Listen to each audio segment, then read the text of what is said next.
Este primer bloque quisiera preguntar y dedicarlo un poco sobre la condición de la cultura actual, de las situaciones contemporáneas, un poco la indignación que se vive en muchas partes del mundo, pero aquí en México lo hemos constatado mucho con estas manifestaciones, con estas necesidades de respuesta social.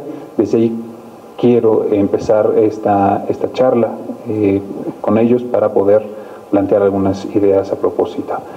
Pues primero las mujeres, y María Luisa me ha pedido que no empiece con ella.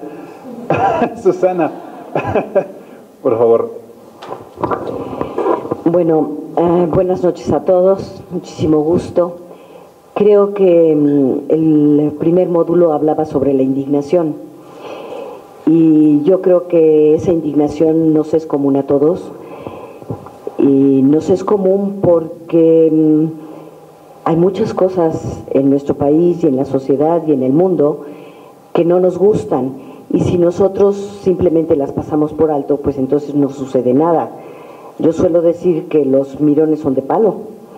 Entonces hay muchas gentes que nada más se quejan pero no hacen nada. Entonces el voluntariado surge justamente de esa indignación que todos sentimos ante las cosas que no consideramos justas, ¿no? Yo, si de alguna manera puedo decir cómo entré a un trabajo voluntario organizado, fue porque vi las películas de crítica social de México, México, Rarará y Mecánica Nacional, y dije, no puede ser que estas cosas estén sucediendo, y yo me quedé con los brazos cruzados. O sea, como voluntarios lo único que no podemos hacer es cerrar los ojos y cruzarnos de brazos ante la necesidad. Entonces tenemos que indignarnos, tenemos que estar enojados por las cosas que suceden, pero enojados en buen plan, o sea, enojados propositivos, que es una de las cosas que nos plantea aquí Luis y que lo pinta muy bien. Decía yo, ¿me rayé con el libro? Pues sí, me rayé con el libro porque aquí, por ejemplo, Luis nos dice en la página 8, indignarse es tomar en serio la dignidad de todos los seres humanos y proclamar con orgullo que nada realmente humano nos puede ser ajeno. Entonces, esa es una de las frases que a mí me movieron, y de repente dije, bueno, este señor y yo escribimos juntos, pero él me dijo, no, Susana, no lo digas así, o sea, vamos a ponerlo en buen tono, ¿no? Entonces yo me identifiqué muchísimo contigo, Luis, la verdad es que me siento privilegiada de estar aquí.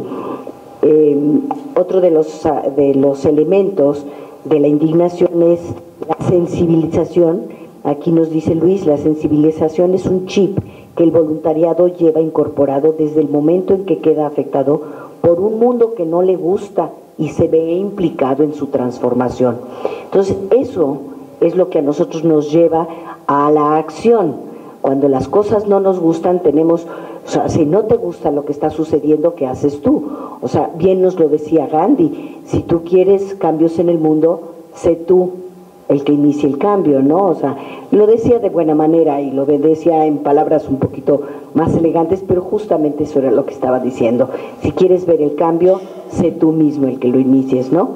Entonces, eso creo que es lo primero que a mí me hace mucho sentido en cuanto a lo que es la indignación. Y la indignación es el motor para o sea, es el que enciende el motor para que nosotros podamos hacer algo para modificar las cosas. María Luisa. Bueno, pues cuando uno lee un texto de Luis Aranguren, lo primero que sucede es que uno se siente incómodo, tiene esta capacidad de hacer un espejo a quien lo lee, de decir, ¿cómo me tomo el pulso frente a esto? ¿No? Y esto es muy sano, que es un poco lo que nos está pasando con el Papa Francisco, ¿no? De que dices, ya más allá de la fascinación, ves y dices, chin, sí está fuerte este asunto, ¿no? Yo, dice el padre Benjamín Bravo, uno de los referentes en lo que es la pastoral social y la pastoral urbana no solo en este país, sino en América Latina, con su humildad característica, que él es un turista de la pobreza, ¿no? Y le digo, padre, si usted es un turista, yo vivo verdaderamente en el spa, ¿no? Porque no es posible. Pero aún así, viviendo en el spa, yo recuerdo cómo hay momentos en la vida que la indignación te hace clic, que lo que ves y has visto y no te lastima y no te mueve a decir un mundo posible, un mundo distinto es posible. Y me pasó con un grupo de estudiantes. Yo estaba realizando una investigación en Chiapas, estuve ahí 2 años, sobre la relación de la desigualdad social y la conflictividad agraria, y vimos que en una región, les estoy hablando de los 80 de este siglo, no del 19, digo no del 20, sino del siglo 20, no del 19, y que había todavía una comunidad indígena donde nos tocó ver que se cobraba el derecho de pernada, este derecho medieval donde la mujer, la virgen, tenía que pasar la primera noche al casarse con alguien que no era su marido, sino que era en este caso el tiashka, ¿no? el cacique. Y me acuerdo, evidentemente, de mi indignación, pero me acuerdo de haber visto la indignación en los ojos de mis alumnos, bastantes años más jóvenes de que yo, y decir, frente a esto, no podemos mantenernos inmóviles. Y yo creo que hay momentos en la vida donde la mirada te cambia. Contándole a Samuel Ruiz unos días después, al obispo Samuel Ruiz, esta cosa tan impresionante, y me acuerdo de esta frase que dijo: una vez que eres consciente de haber visto, solo tienes 2 opciones: seguir viendo y hacer algo en consecuencia, o traicionarte y traicionar a la realidad, ¿no? Entonces, bueno, evidentemente que hay traiciones grandes y chiquitas que uno se va haciendo a lo largo de la vida, pero sí creo que es un momento fundante en el que dices, frente a esta indignidad de que un ser humano no puede vivir esto, ¿qué haces? Este es como el detonador. Y creo que Luis lo que hace es recordarnos que ese primer amor, esa primera visión de la realidad desde una óptica de compromiso, de sentirlo, tiene que seguir siendo el amor constante, ¿no? Entonces, desde ahí lo enfocaría, dices provocación, pero creo que la primera provocación es la lectura. Juan Luis. Bien. Ante todo, muchas gracias por la posibilidad de presentar este libro y de tener este acto también con ustedes. Muchísimas gracias a Susana, muchísimas gracias también a María Luisa, también por el prólogo tan bonito pues que ha hecho en el libro. Yo diría también, además en este momento y aquí en Indosoc, para mí es muy importante dar las gracias a Indosoc. Es decir, yo no puedo olvidar que desde hace 13 o 14 años que empecé a venir por aquí por México fue a raíz de una invitación de Indosoc. Entonces, por tanto, si hoy estoy aquí es porque hace 13 años alguien me llamó. Entonces esto yo creo que es para mí motivo de satisfacción, como dice nuestro rey, siempre que es motivo de satisfacción. Bueno, pues, pero realmente de satisfacción, ¿no? A partir de ahí, la cuestión de la indignación, efectivamente, y a mí es un tema que me ocupa y me preocupa muchísimo en este momento, ¿no?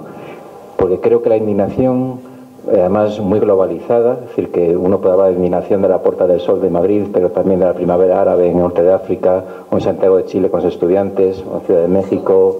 Es decir, hay un montón de lugares donde con esta bandera, la bandera de indignación, se ha puesto encima de la mesa, digamos, la necesidad de vislumbrar un cambio a nivel global. Es decir, se está manifestando desde el punto de vista social, cultural, político, económico, religioso, pues que en muchas cosas ya hemos tocado techo, de que ya, digamos, un nuevo mundo hay que alumbrarlo ya por auténtica necesidad. Ya los personalistas franceses a la primera mitad del siglo XX, Emmanuel Mounier decía, muy querido aquí en esta casa, ¿verdad?, decía que estamos en un cambio de civilización, el fin de la civilización occidental ha terminado. Claro, decía en los años 20 del siglo XX y nadie le hizo caso. Bueno, pues aún será intelectual, filósofo, que estos siempre suelen decir tonterías, pero realmente lo que estamos es al final de una época.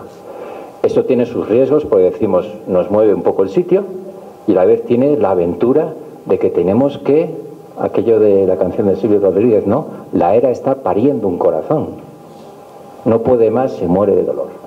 Bueno, pues ahí estamos con todos los dolores del parto, ¿verdad?, alumbrando algo nuevo. Y la indignación moral, que nace también de un sentimiento de decir esto no puede seguir así en todos los órdenes de la vida, pues también efectivamente, y lo que también he intentado reflejar también en el libro, es que efectivamente el voluntariado social no es la respuesta a la indignación moral, pero sí es una respuesta. Yo soy de los que piensa que el voluntariado no es ningún absoluto, pero sí es una forma, es un cauce de vivir la indignación, de vivir la solidaridad en propositivo, de vivir el trabajo por la justicia social en positivo, ¿no? Yo creo que siempre hay que, y pensando muchas veces en el mundo de los jóvenes, de los adolescentes, etcétera, es importante provocar a veces estas experiencias de indignación, ¿no? Y yo siempre me acuerdo de la experiencia uno podría hablar de cuando era jovencito y así, pero yo recuerdo, pues cuando vine aquí la primera vez, en el año 2000, que con María Ángeles, se llamaba, la de comunicación de aquí de Indosoc, una persona, bien, que fuimos a hacer un programa de radio, pues a no ser que, ya, fuimos a un barrio de aquí del DF, no sé cuál es, pero por visto muy marginal, muy así, efectivamente, muy peligroso, etcétera. A mí aquello me llamó la atención cuando nos topamos con dos jóvenes, tendrían 18 o 20 años, magullados, con el rostro ensangrentado, y paramos a hablar y bueno, y vosotros que no, pues que hemos tenido la pelea de la pandilla, no sé, con la panda no sé cuándo, de dos grupos de jóvenes. Y yo me quedaba así, ella le iba haciendo preguntas y yo estaba totalmente ahí como sofocado. Y a mí se me ocurrió preguntarles, oye, ¿y vosotros? Decía uno de ellos, ¿cómo te ves de aquí a 10 años? ¿Cómo te ves? Se echaron a reír de una manera bárbara, los dos a mirarse, este español, ¿qué cosas dice? Pues ¿cómo nos vamos a ver? ¿Muertos? A mí me conmovió, ¿no? Porque dices, esto no puede ser. Es decir, por ahí, yo creo que experiencias como esas, cada uno tendrá la suya, ¿verdad? Muchos estáis aquí, pues estáis en vuestros compromisos sociales, en voluntariado, u otros compromisos, los que fueran. También yo creo que es bueno que recordéis y que recordemos nuestras experiencias de indignación y también experiencias de cómo esa indignación se ha traducido en un cauce. Al final la indignación quiere decir, pues aquello que decía una pancarta de la Puerta del Sol de Madrid, dormíamos, despertamos. María Luisa, desde esta perspectiva. Pues leyendo el texto, yo pensaba que con todo el conocimiento que tiene Luis de la realidad latinoamericana, sin embargo, queda muy clara su visión europea, y esto no lo digo evidentemente en detrimento del trabajo, sino que Luis habla de la ciudadanía como una realidad, como europeo.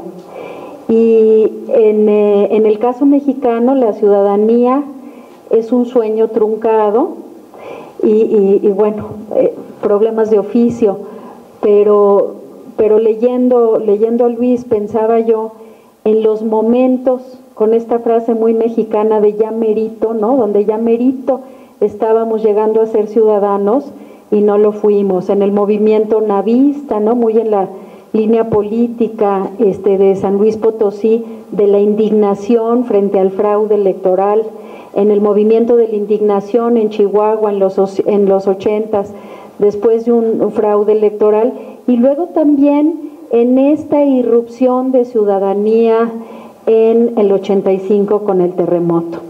Y yo me quedo como historiadora, pero como mexicana y como cristiana, pues con unas ideas que quisiera poner sobre la mesa. La primera es que los mexicanos somos mejores en la tragedia que en la bonanza. O sea, respondemos y nos solidarizamos y nos volvemos hermanos en la desgracia. La bonanza nos hace mucho daño. Y esto no quiere decir mándanos más desgracia, Dios mío, que estos gobiernos, ¿no? No, sino es decir, cómo aprender a responder en lo cotidiano. Esta es la primera que me queda. La segunda es una crítica que como cristiana me hacen, y como católica me hacen mucho mis amigos investigadores del mundo secular. Y es decir, ustedes los católicos no pueden ser buenos ciudadanos. Y no pueden ser buenos ciudadanos porque antes está la fidelidad a la Iglesia, ¿no?, que el compromiso cívico y la participación en el mundo. Yo lo que creo, digo, como argumento es insostenible, pero como realidad histórica creo que sí tienen elementos para pensarlos. Sí creo que sí tienen elementos.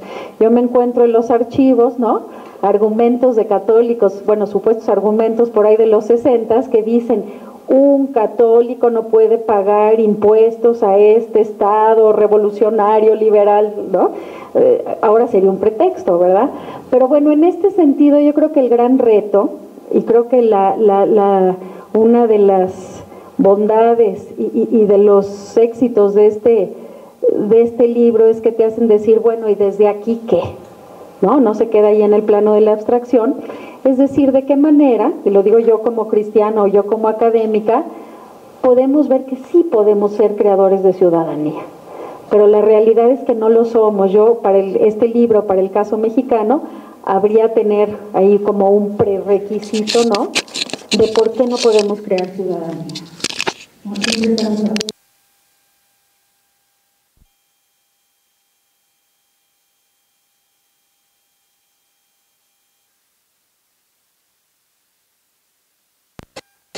No, en este punto, y posiblemente quizá parezca como que en Europa tenemos conseguidas ciertas cosas, y a lo mejor eso son lo de las capas de la cebolla cuando uno escribe, y que parece que formalmente la cosa está conseguida, la ciudadanía como algo ya conseguido. Si algo estamos viviendo, por ejemplo, en mi país en los últimos 7 años, es la pérdida absoluta de la condición de ciudadanos, la pérdida de derechos sociales, económicos y políticos, la pérdida de derechos individuales. Ya ni se puede tener derecho a la manifestación en mi país. En mi país uno se manifiesta, te apuntan el número, te tienen pues cosas parecidas que están apareciendo acá, pues absolutamente igual, ¿no? Entonces yo creo que estamos en ese sentido en el mismo barco, ¿no? Quizá mi país más como desde la situación de pérdida, y aquí como la situación de decir, bueno, a ver si llegamos, ¿no? Pero bueno, y en ese caso, ahí estamos. Respecto del voluntariado, compromiso y ciudadanía, yo diría lo siguiente. Yo cuando era joven pensaba que la gente que estaba comprometida era la gente que hacía algo en favor de los demás. Luego uno leyó a Munier y resulta que no, que todos estamos comprometidos.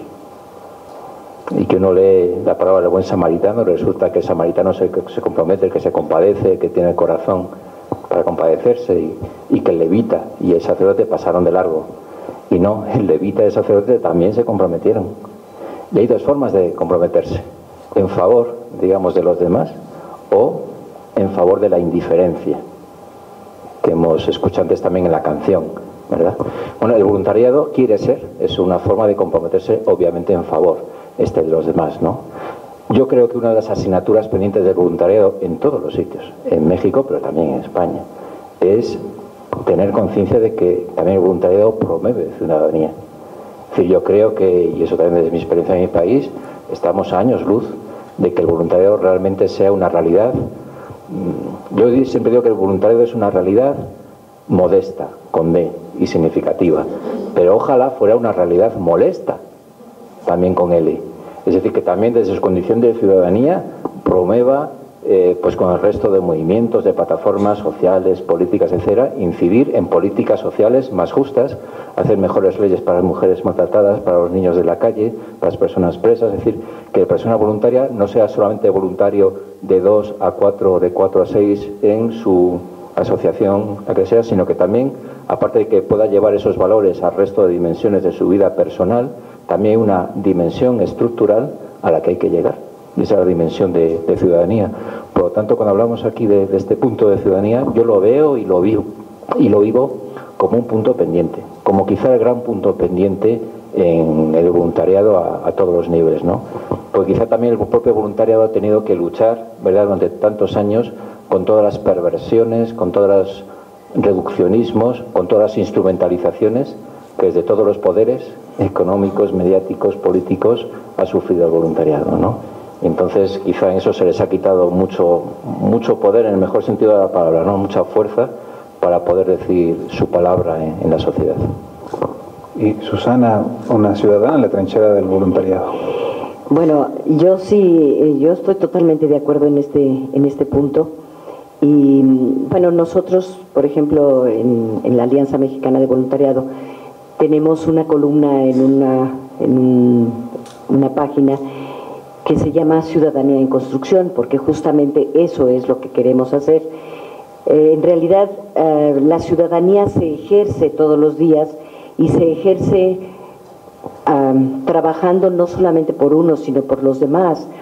Lo que decías tú, María Luisa, de que somos muy buenos en las emergencias, pero también lo sabemos en la cotidianeidad. Lo que pasa es que no se escucha. Y justamente, por ejemplo, esa es la lucha de la Alianza Mexicana de Voluntariado, y justamente poder medir el valor, que ya afortunadamente hay una cuenta satélite que da cuenta del voluntariado en México y que nos habla de lo que está significando, lo poco que a la fecha han investigado y han llevado a la estadística, pero ya existe, ya es visible pues el tercer sector y el voluntariado. Nosotros, en la Alianza también queremos incidir en políticas públicas. En la medida en que se conozca el valor, las horas, el tiempo y lo que esto representa en el Producto Interno Bruto, entonces nos visibilizaremos más, y entonces las autoridades podrán tomarnos en cuenta para la toma de decisiones. Por ejemplo, un gran esfuerzo que hicieron un buen grupo de mexicanos, entre los cuales estuvo el Centro Mexicano para la Filantropía, fue la Ley de Fomento para las Actividades de las Organizaciones de la Sociedad Civil. ¿Qué pasó con este gran esfuerzo? Sí, llegó a ser una ley, pero ¿qué resulta de todo eso? Es la tramitología más espantosa. Entonces, pues no se trata de entorpecer el trabajo voluntario, se trata de fomentarlo, por eso es ley de fomento.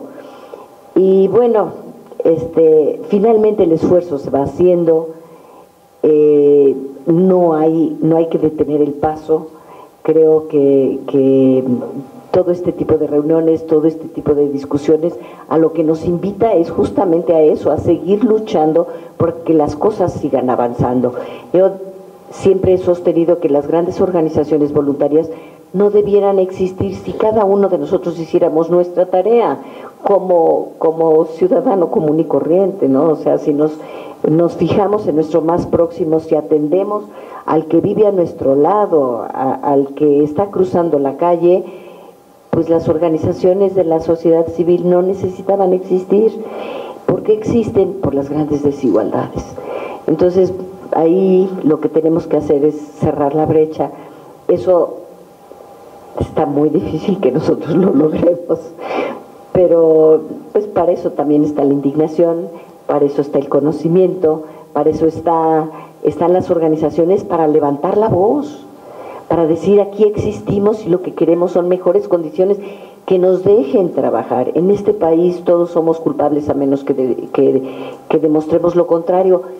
Yo sería de la idea de que nos dejaran iniciar, y si demostramos a los 6 meses o al año que no funcionamos, entonces que nos corten el hilo, pero que no nos obstaculicen el acceso a un trabajo que quieres hacer. ¿Cuántas personas en este mundo, en este México, quieren hacer algo por los demás y sin embargo dicen, hombre, es que con todas esas trabas yo mejor lo hago así calladito, te ves más bonito, y entonces lo hago aquí bajo las olas, ¿no? Debajo del agua, y entonces pues finalmente el resultado sigue siendo pobre, las cuentas siguen siendo pobres, y lo que necesitamos es que las cuentas, que todo sea sumar. O sea, lo que necesitamos es eso, sumar y no dividir, ¿no? Entonces, si pueden, o sea, soy idea también, no es frase propia. En esta vida, el chiste no solamente es poner el huevo, hay que cacarearlo, y no es falsa modestia, lo tenemos que decir porque se hace, no estamos presumiendo de cosas que no se hacen. Hay muchas personas que probablemente nos tomen como ejemplo a cualquiera de nosotros. O sea, si no invitamos a los otros, no podemos avanzar. Cuando a mí me entregaron un reconocimiento, yo lo dije abiertamente y lo sostengo. El voluntariado no debiera de ser admirable, debiera de ser contagioso. O sea, si tú no sabes compartir y contagiar a los otros de tu entusiasmo y de tu gozo por ser voluntario, porque ves los cambios, a mí que me toca trabajar con niños, veo los cambios día a día, pues si no lo sabes contagiar, pues tu voluntariado se queda como en párvulos, ¿no?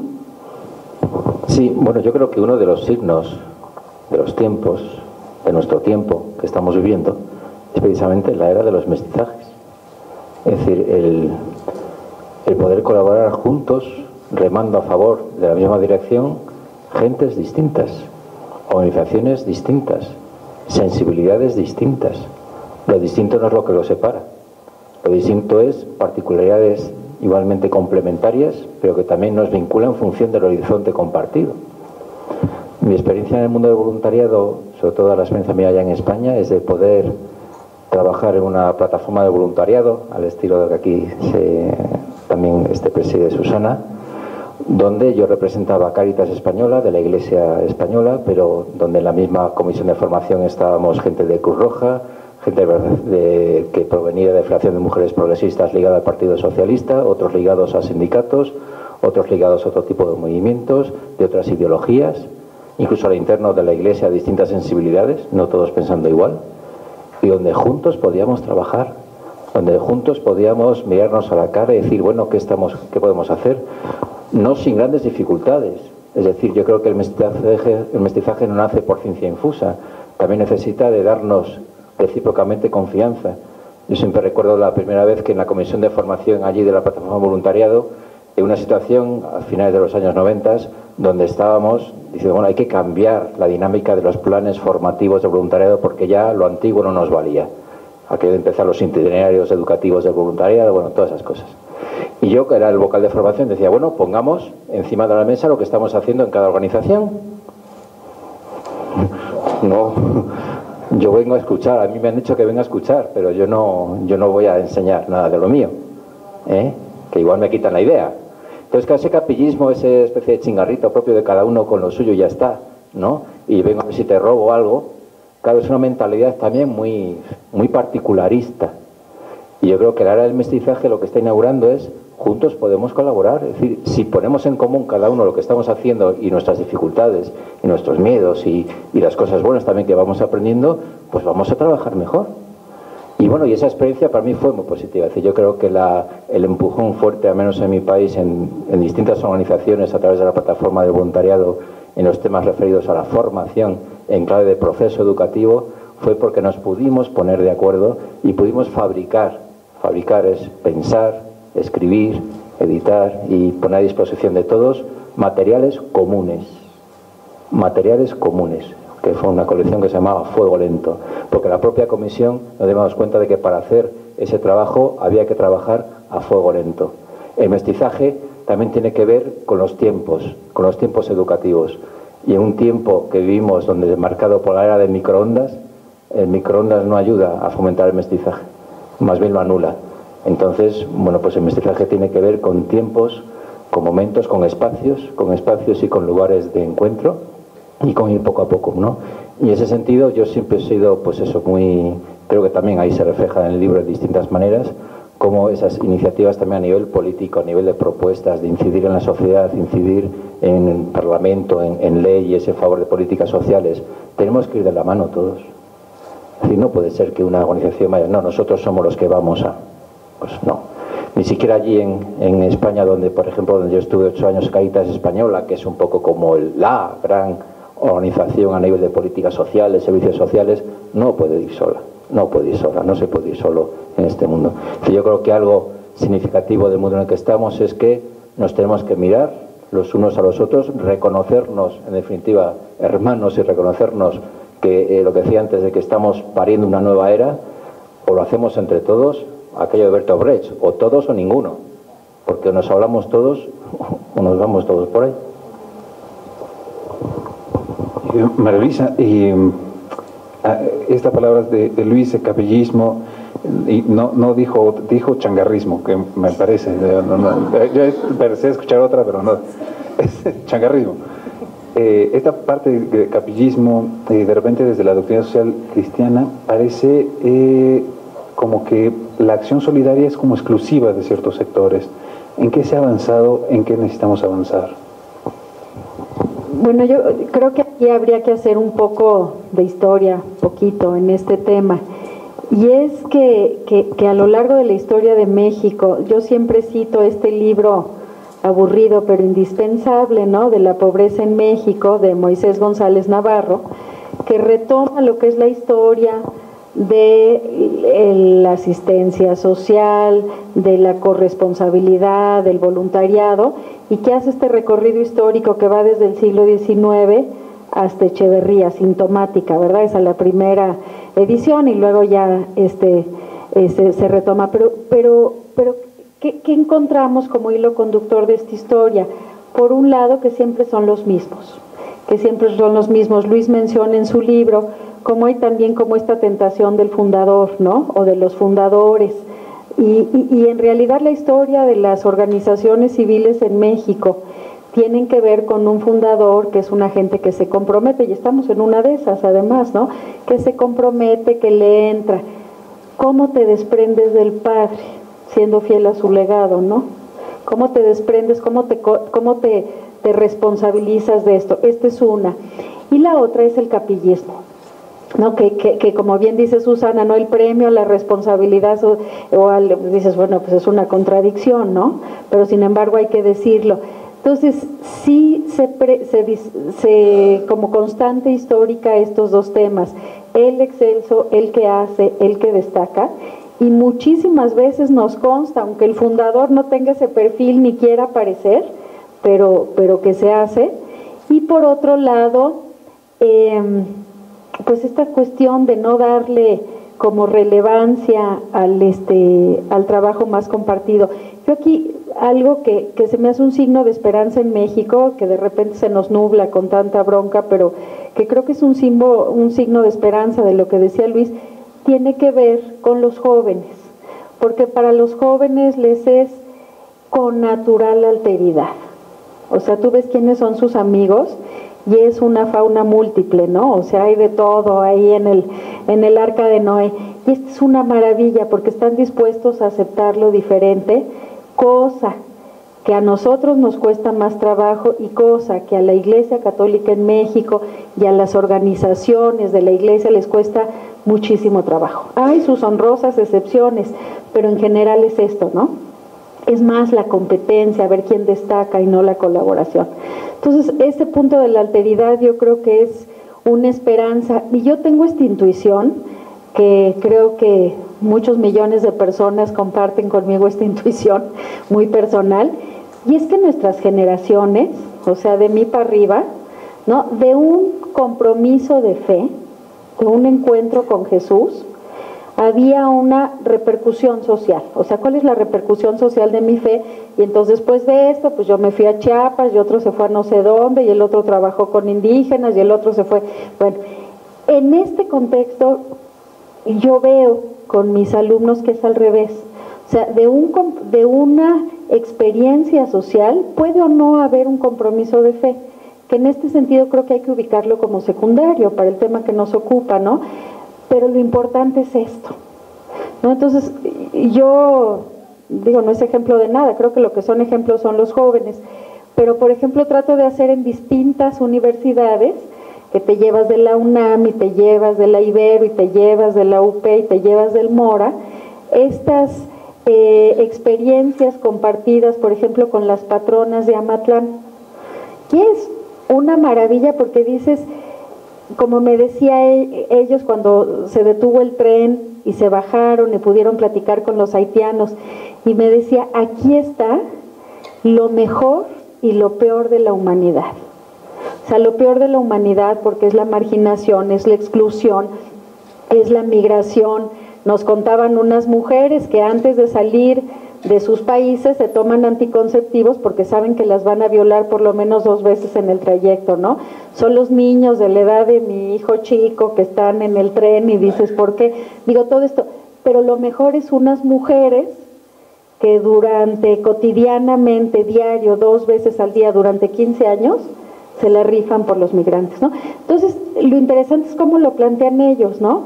Mientras unos fumaban mota, los otros dicen vamos a ir un rato a la iglesia, yo decía, bueno, qué cosa más rara, ¿no? Cada uno desde su referente, y se encontraron en lo que tú dices que hacían en Cáritas, ¿no?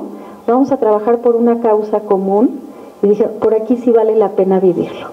Si después de esto se desprende una experiencia religiosa, no como la de la canción, ¿verdad? O no, bueno, ese ya es otro rollo, pero lo importante es que se encuentran, ¿no? Y siguen ahí, y siguen metidos en esto. Entonces, a mí los jóvenes me enseñan mucho de esta posibilidad de la alteridad y de rehacer esta convivencia social. Y bueno, Susana, tú desde esta experiencia has tenido que navegar por aguas saladas y dulces, y ahí has tenido que ejercer el mestizaje a fuerza. Pues sí. Yo, por ejemplo, en mi trabajo comunitario, pues obviamente no tenemos todas las posibilidades, y entonces lo que buscas es extender tus manos como pulpo para encontrarte con otros, ¿no? Con otros que vengan a ayudar a resolver los diferentes problemas que se encuentran. Entonces, ese fue el inicio del Grupo Voluntario de las Águilas, que entre ellos no se conocían, y yo los conocía a todos porque todos me habían ayudado a resolver los problemas que mi comunidad demandaba, ¿no? Entonces, se dio mucho el capillismo, como que estaban esperando a ver qué tomaban de la red, pero nunca pensaban en qué le puedo yo aportar, y no soltaban prenda. Entonces yo digo, cuando tú vives una experiencia, cuando vives una experiencia, ya sea positiva o negativa, lo que tienes que hacer es compartirla. Si tú no compartes tus experiencias, es como si regaras una maceta que no tiene dren, se pudre. Una vez vivida, ya no hay manera, o sea, eso ya no se repite. Entonces, ¿cuál es el daño? ¿Cuál es la pérdida de compartir una experiencia que a ti te fue útil? Los demás le van a poner otro color y lo van a hacer en otro lugar y van a darle todas las variantes, pero finalmente tú estás dando pie para que los demás no se tropiecen con la misma piedra. O sea, si tú ya la libraste, pues no vas a dejar la piedra a medio camino, la haces a un lado y dejas que los demás transiten ágilmente, ¿no? Entonces, el compartir las experiencias, ya sean buenas o sean malas, nos permite a nosotros que las experiencias voluntarias se multipliquen en lugar de que se reduzcan. Cuando la gente encuentra tantos obstáculos, mejor recula, ¿no? Se va, mejor no le entro. Pero cuando se allana el camino, pues entonces muchos otros se pueden beneficiar de lo que tú ya has hecho. Yo invito a todos, siempre he invitado a todos, y no por falso protagonismo, a que hablen de sus experiencias, a que lo comenten, a que lo digan, para que las otras personas también se favorezcan con lo que tú ya viviste. Y en ese transitar, pues te reúnes con organizaciones profesionales, con organizaciones comunitarias, con organizaciones de voluntarios de base, y conoces 1000 experiencias que lo único que hacen es enriquecerte. Lejos de perder, vas ganando, siempre ganas. En el voluntariado, el compartir siempre gana. Muy bien. Bueno, en este libro que nos presenta Luis y que yo, bueno, leí con verdadero delirio, él habla, por ejemplo, y que es lo que a mí más me suena y más empático siento, es el del voluntariado explorador.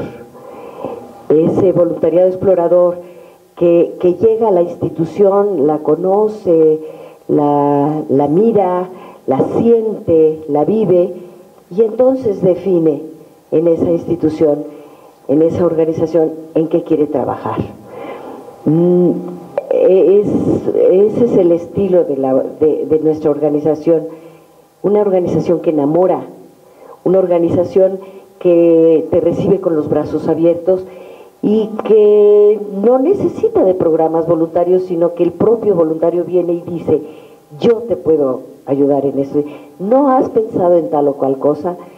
Y pues, bueno, todos tenemos limitaciones, uno cree que está haciendo las cosas bien, pero no has pensado más allá.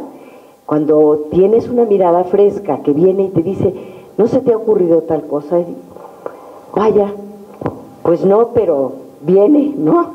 Entonces ahí es donde se crean nuevos programas voluntarios y además vas a tener una magnífica respuesta, un magnífico compromiso, un compromiso a todo dar, porque es el voluntario el que diseña su propio programa y cuando él lo diseña, pues es su rollo y tiene que cumplir con lo que propone, ¿no? Entonces yo lo único que en mi experiencia, lo único que digo, bueno, es un año escolar, un ciclo escolar, ¿no? No me vas a dejar colgando de la brocha. No necesitamos firmas, no necesitamos compromisos escritos.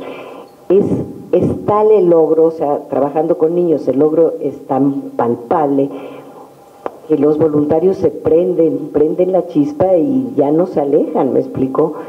Entonces, a mí me gusta especialmente este voluntariado explorador que llega a la institución y define lo que quiere hacer y va a dar lo mejor de sí mismo. Entonces, un tanto ecléctico, atípico, pero que ha dado magnífico resultado. Claro, hay organizaciones de todo tipo, hay voluntariados muy estructurados y bueno, también tienen éxito, o sea, por ejemplo, todos aquellos que están vinculados con salud, pues tienen su normatividad, es otro rollo, ¿no? Pero un voluntariado comunitario, pues esta es la riqueza que nos da, ¿no? Y a mí me encantó verme reflejada en eso. Muchísimas gracias, Luis. María Luisa, sobre este camino, esta hoja de ruta que nos, como cristianos, como sociedad, como ciudadanía, que exige un poquito de nosotros este andar. Bueno, pues yo leyendo el texto y leyendo esta como hoja de ruta, lo primero que trataba de pensar en este proceso que estamos viviendo en Indosoc, es decir, ¿dónde estamos nosotros? ¿No? Una institución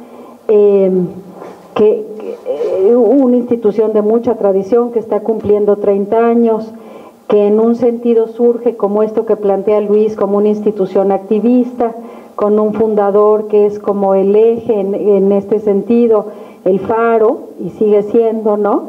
Pero que con el tiempo, yo aquí como que veo que podemos caer en que se convierte en otra institución como burocrática, ¿no? Una más acomodada, más pues echada un poquito de que le falta este arrojo del que se plantea ahí. Y a mí, digo, yo no sé de este tema, pero lo que me gustaría es verme como esta tercera propuesta que planteas, que es la social y educativa, ¿no? Que es lo que estamos llamados a hacer, pero que lo podamos hacer, es decir, donde la parte educativa, más que un tema, sea una línea transversal de todo lo que hacemos, ¿no? Como esta inteligencia compartida de la que hables, esta repensar el pasado, eso está padrísimo. Y ahí como que, bueno, aquí está Román, que es vicepresidente de Indosoc, y digo, bueno, en este puntito sí le hemos hecho medio bien. Nos faltaban como 100, pero ese sí estaba como muy padre. Y darte la oportunidad de repensarte, que yo creo que aquí sí es como un reto, y creo que está siendo nuestro reto, pero creo que es el reto de todas las organizaciones en este país. ¿Cómo te quitas de esta camisa de fuerza que se fue fijando con el tiempo, ¿no? ¿Cómo rehacer esta experiencia? ¿Cómo darle la creatividad de la que habla Susana? ¿Cómo dejar hacer? ¿Cómo no controlar? ¿Cómo dar margen a la libertad sin querer tener como la meta? Creo que esta parte es interesante, lo que plantea Luis, que en el camino está ya de alguna manera el resultado, ¿no? Sí hay orientación, intencionalidad, pero darte el margen de vámoslo viviendo, ¿no? Vamos dando margen a la libertad y margen también al espíritu de esto. Y bueno, y una beta que me queda clarísima, que la plantea, pero es la necesidad de que sea comunitario, ¿no? En tus libros anteriores, de que dices el mejor antídoto contra la autocomplacencia, contra los liderazgos, y aquí lo repites, es la comunidad, ¿no? Bájale, no te la creas, aquí estamos todos, ¿no? Y pues bueno, es un curarse en salud, está bonito. Luis. Sí, en definitiva, ahí en el libro se plantean como una especie de tipología de organizaciones de voluntariado, ¿no? De nuevo, como en tantas cosas, cuando hago tipologías, especies, 1, 2, 3, 4, etcétera, parece que es una cosa como, uy, ¿cuánto sabe este señor? Y no, o sea, de nuevo acudo a la experiencia, acudo a la observación, acudo a las cosas que veo, las cosas que he vivido, las cosas que vivo en mis propias organizaciones donde he colaborado, y desde ahí extraigo. También me pongo autocrítico, digamos, porque las propias organizaciones que he vivido, cuando hablo de organizaciones burocráticas, estoy pensando en Cáritas, cuando hablo de organizaciones flexibles, de viva todo y todo vale, y que son muchas organizaciones incipientes que nacen con un espíritu muy juvenil, muy así, pues con las que yo he vivido en tiempos jóvenes cuando viví en barrios marginales allí en Madrid, y que al final esos son fusibles quemados y que terminas en 2 días, ¿no? Bueno, pues por lo tanto la experiencia te iba diciendo que ni lo uno ni lo otro, y posiblemente habrá que asumir cosas de espíritu siempre, digamos, renovador, fresco, una especie de acracia también bien controlada y bien gobernada, junto con elementos programáticos y con planeamientos estratégicos, etcétera, pero que donde haya cabida, respiro. Donde haya cabida, por lo menos, a que nos pongamos de acuerdo que lo fundamental de una organización de voluntarios, de una asociación de la sociedad civil que trabaja en la acción social, es la persona, ya sea la persona de las personas voluntarias, de las personas contratadas o las personas desfavorecidas con las que está trabajando. Y para mí, de ese principio personal no me apego. O sea, ya uno ya va en la vida, ¿verdad? Nos vamos haciendo mayores y ya como que ya bastantes degradaciones del ser humano hemos sufrido, incluso en nombres de las banderas y de las palabras más importantes y más sagradas, como para decir, no, lo importante es la persona. Lo importante es la persona. En ese sentido, más que estrategias concretas, ya los que me conocen un poco, yo soy de pocas recetas porque no las tengo. Más bien soy pues, de provocar igual pensamiento, de provocar, bueno, eso, estrategias más a largo plazo, ¿no? Yo aquí diría 3 cosas. Una, enlazando con lo del voluntario explorador, que es lo que también siempre me he sentido, ¿no? Pues cuando a veces hablan de mí, pues experto en voluntariado, ahí me hace mucha risa, ¿no? Yo no soy experto en nada, y aprendí de casi todo a ser posible.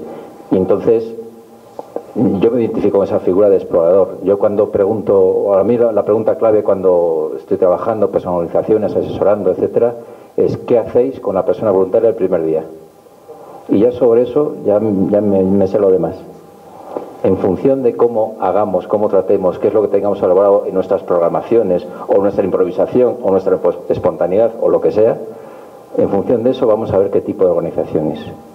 Por tanto, porque para mí es muy importante, el otro día conversaba con los compañeros de Cardi, ¿verdad? Allá lo de la callejear. Qué importante el primer día, los primeros días de voluntariado, callejear el programa de voluntariado de infancia en el hospital, en la calle, lo que sea, observar. Hay una acción fundamental del voluntariado que yo, por más que la repito, no sé si estas cosas se entienden, que es la acción contemplativa. Es decir, lo primero del voluntariado no es la tarea, y las organizaciones de voluntariado están llenas de tareas, es el tareísmo, igual que hablas tú de la tramitología, me ha encantado, eso me encantó. Pues también una especie de tariología, ¿verdad?, que habría que estudiar a fondo para, no sé, desempolvarla y echarla por allí, porque claro, la tarea nos come. Y tenemos una justificación muy grande, es que las urgencias están ahí, la realidad clama y pide respuestas, y esto es cierto, pero tenemos que ser lo suficientemente flexibles y educativos, también las propias organizaciones, para darnos tiempo y para acompañar a las personas voluntarias para que encuentren su sitio, para que aprendan, para que estén y no salgan despavoridas al segundo día, que es mucha también la experiencia que tenemos. Esto solamente se puede hacer, en segundo lugar, con lo que yo llamo pues toda la creación de animadores, de acompañantes de voluntariado. No es lo mismo ser gestores de las personas voluntarias, que también habrá que gestionar personas, pero al final gestionan tareas muchas veces, que ser responsables, tutores, acompañantes desde una óptica educativa. Y a mí a veces cuando me presentan, también, ¿tú qué eres? Digo, pues yo no lo sé, creo que soy si filósofo, si no sé qué, editor, no sé cuántas cosas. Y al final uno dice, pues yo creo que soy un mal educador.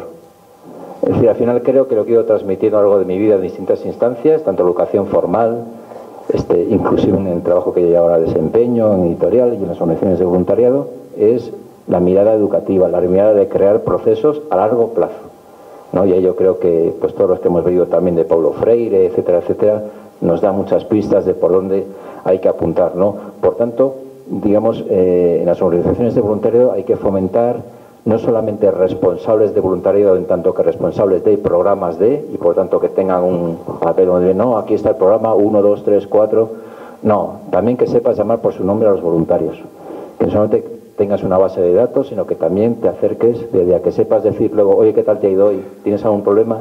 Que sepas estar cercano a las situaciones que vives. Si ha pasado un momento, si ha habido una situación con un niño, con una persona de la calle, etcétera, pues desagradable, lo que sea, ¿no? Pues acercarte, ser cercano ahí. Y yo creo que ahí queda mucho por hacer.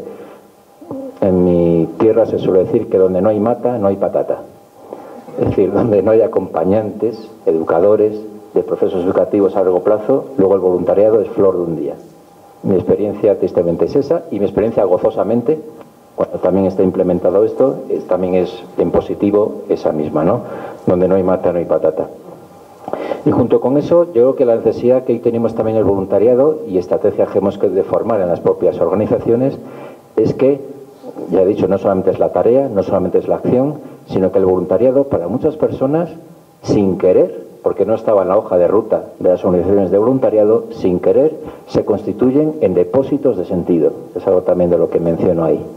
Es decir, hay gente, ¿verdad? Nuestra propia experiencia, vuestra propia experiencia es que aquí me estoy replanteando cosas que tienen que ver con mis estudios, con mi trabajo, con mis relaciones laborales, con mi familia, con el uso de mi dinero, con mis opciones políticas. Es decir, me está removiendo esto. Segundo, eso está muy bien. Segundo punto, ¿y esto dónde lo cuento? ¿Y a quién?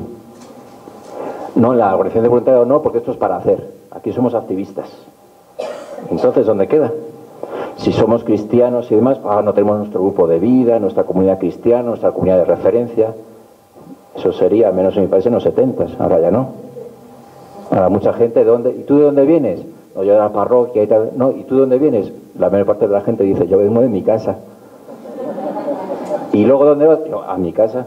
Claro, y entonces, entre medias, ¿dónde se puede compartir? ¿Dónde se puede abrir una mesa de diálogo para exponer las experiencias? Lo que a mí me está suscitando este voluntariado, el ir a las urgencias del hospital a llevar el café y los diálogos que tengo con las personas, etcétera, lo que me está removiendo, con quién lo comparto, cómo lo comparto.